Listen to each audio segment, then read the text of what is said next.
we'll guide you through how to color lines in Krita. If you find this helpful, don't forget to like and subscribe. People search for this tutorial because coloring line art in Krita is a common challenge for beginners and digital artists. Many users struggle with issues like color spilling, messy layers, or not knowing how to properly organize their workflow. This guide provides a clear, step-by-step method to achieve clean and professional results. Open Krita on your computer and begin by creating a new canvas with your preferred dimensions and resolution.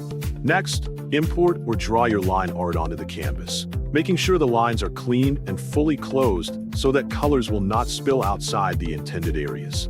Select the line art layer and rename it Line for clarity and better organization.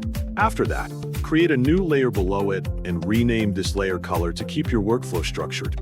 Now select the Fill tool from the toolbar and choose your desired color from the palette. Click inside a closed area of the line art to apply the color. If you notice the color leaking outside the lines, adjust the threshold setting in the tool options or manually fix any gaps in the line art to prevent spills. Continue filling all necessary areas by repeating this process carefully.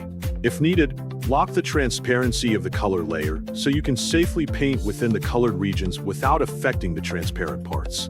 To change the color of the lines themselves, select the line layer and enable alpha lock.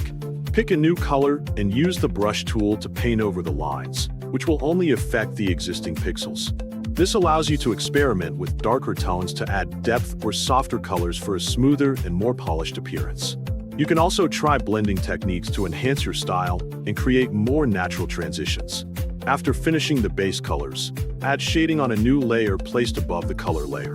Set this shading layer to multiply to create realistic shadows, and lower its opacity if the effect appears too strong. Always keep checking your overall colors and balance to maintain consistency throughout the artwork. Finally, save your artwork in your preferred file format.